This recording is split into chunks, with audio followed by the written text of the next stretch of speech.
How to help a friend. As a friend of another Embry-Riddle student, you have a unique opportunity to positively impact your friend's life. When a student is upset or in distress, they commonly turn to friends for support or advice. College students generally like to help out their friends. Much of the time, this works out well and your input helps your friend through their problem. But at other times the problems that are brought by a friend can be very intense, feel overwhelming, or make you feel afraid. It is important to pay attention to these feelings, since they may be signaling that you are at the limits of what you know to do to be helpful. It is at this time that you can best help your friend by suggesting that they might benefit from talking to a professional. Signs your friend might be struggling. Balancing all of life's demands, school, work, relationships, finances, can be stressful for anyone.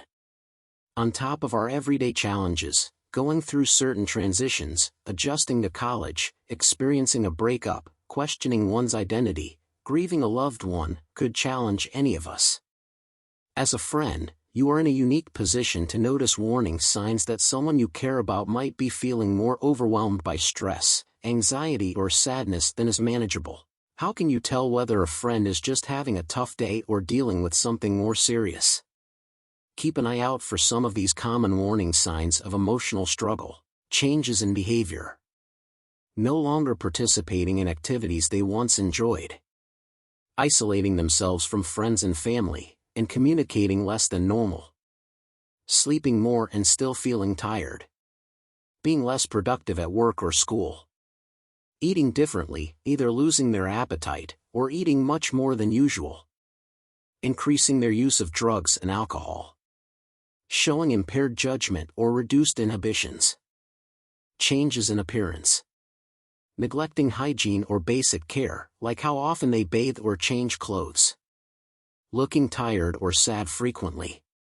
Dramatic weight loss or weight gain. Changes in mood. Having trouble coping with everyday stressors or challenges, or worrying and stressing out more than usual. Overreacting to situations or becoming sad, irritated, angry, or aggressive more easily. Feeling sad and hopeless all the time. Changes in what they say to you or others. I'm totally worthless. I'm messing up everything in my life. What's the point? I wish I could just not wake up. I've let people down. I don't feel well. Or expressing other physical complaints, like constant headaches, exhaustion, or stomach cramps. Frequent negative comments about their weight or other aspects of their appearance. Changes in what they post online. Posting comments such as, I hate myself, or I suck at everything.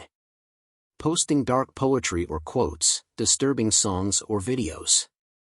Using hashtags that are connected to topics you find unusual or worrisome for them, hashtag over it, hashtag I'm done, hashtag I give up. Using sad, distressed emoticons or emoticons of destructive things such as guns and knives. It's not always easy to tell if a friend is struggling emotionally, as many of these changes may happen gradually and may not seem so severe at first. It's also important to remember that some warning signs don't look the way we'd expect them to. Anger can be a sign of depression. Isolation can be a sign of anxiety. Withdrawing from activities or friends can be a sign of an eating disorder. It's important to remember that you are not trying to diagnose your friend. Instead, it's helpful to know that they may be experiencing something and could use extra support. This is especially true if the signs you notice do not resolve after a day or so or when a situational stressor ends.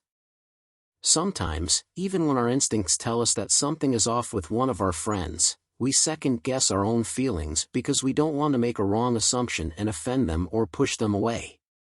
Part of being a good friend is showing up when someone we care about is going through a difficult time. This includes trusting your instincts and taking the risk to be honest about what you noticed and why you're concerned. Remember, you are not alone. When you are in a situation in which you are talking with a friend about their problems, here are some gentle reminders to keep in mind.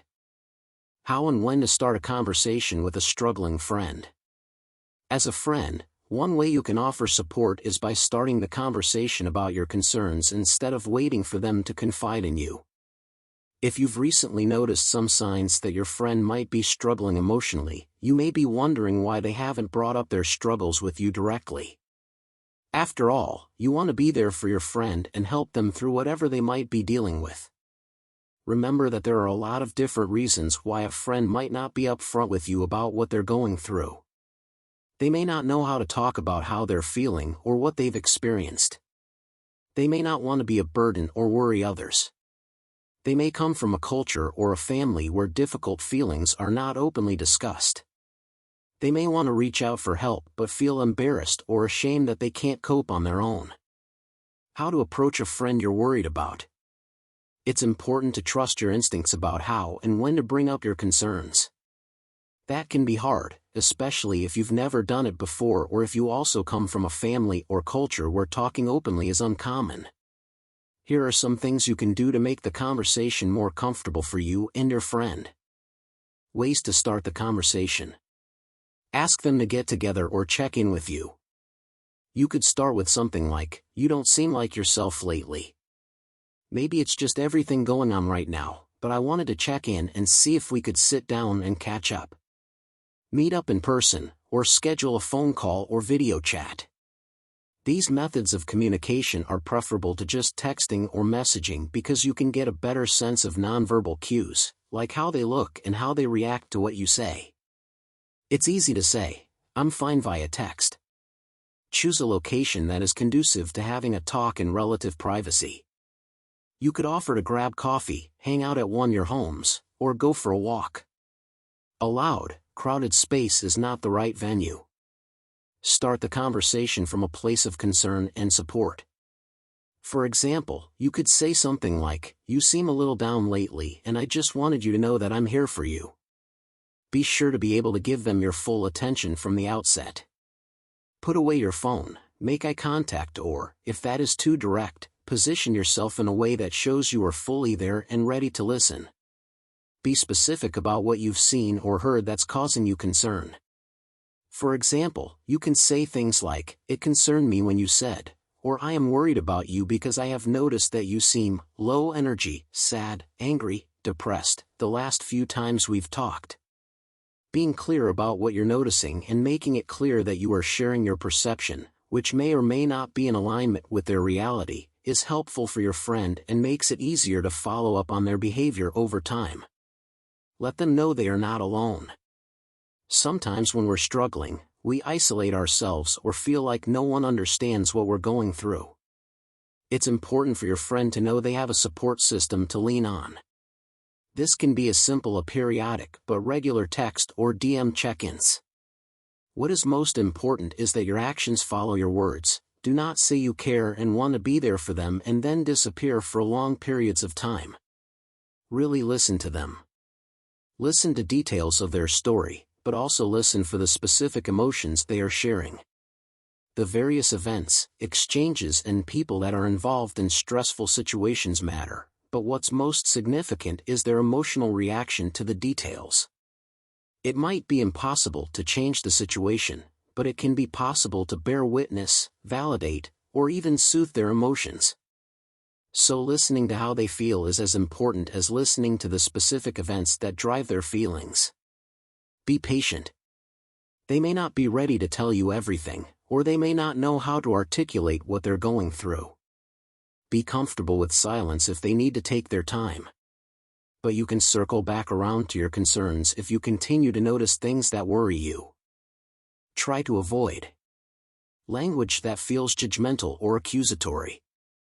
For example, avoid saying things like, "I really feel like you are not holding up your end of things at work," or "You're not contributing enough to our group project." Even if those things are true, remember, it's best to approach from a place of support and concern. This does not mean that you have to protect your friend from something you need them to know, especially if it is adversely having an impact on you or others.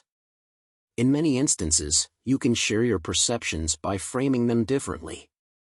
For example, you can say, "I notice that your mind seems to wander when we are meeting, and when it does, you look a little sad or worried," or I remember you saying that you were looking forward to our group project, but I noticed that you have had a hard time making our meetings or sharing when we do get together. Try to avoid bringing other people's opinions into the conversation. For example, avoid saying things like, "Several of our friends have said you have been blowing them off or treating them badly," or "Everyone at work has noticed there's something going on with you." Remember, it's better to stick to specifics about what you've seen and heard that concerns you. Try to avoid bringing other people with you when you meet up. You don't want your friend to feel like you're ganging up on them. Try to avoid being combative or defensive. Avoid interrupting them while they're speaking, minimizing their concerns, or defending someone who's hurt them. Although it may feel hard sometimes, do not take on other people's problems and then feel responsible for the outcome of the problem. If you find that you are spending large amounts of time talking to your friend, worrying about them and/or trying to solve their problems for them, it is time for you to bring in other people to help. You are here for an education and growth experiences, and taking on others' problems distracts you from those goals. Do not promise your friend confidentiality of any information they may pass along to you when they talk to you about a problem. By doing so, you may later be in a difficult situation if the situation is beyond what you can assist and has possibly turned into a situation involving danger for your friend or others. You may delay asking for needed help because you promised not to tell anyone. Get support for yourself if you feel you need it or if you do not know what to do to help your friend any further. There are several resources available at Embry-Riddle Aeronautical University, and you can find these listed within ERNI. The Counseling Center staff are also available to provide consultation to students and others who are unsure about what to do to help a distressed student. If you are in the residence halls, please talk with a residence hall staff member and they can direct you to additional resources as well. Safety always comes first. If you are concerned for the immediate safety of you, your friend, or anyone else, call the campus safety immediately. 386-226-7233. If your friend is open to getting help, walk them down to the counseling center so they can meet with a professional, or walk them to the Center for Faith and Spirituality to meet with the chaplain. You can also make a Student of Concern report through the Dean of Students' office, which is found on their website in ERNI. You may need support too. Worrying about a friend and supporting them while they seek help can impact your own emotional health. Remember to take care of yourself. If the impact on your emotional health is interfering with your life, or if you're seeing any of the warning signs we've talked about within yourself, let someone know by reaching out for support. Remember, you matter.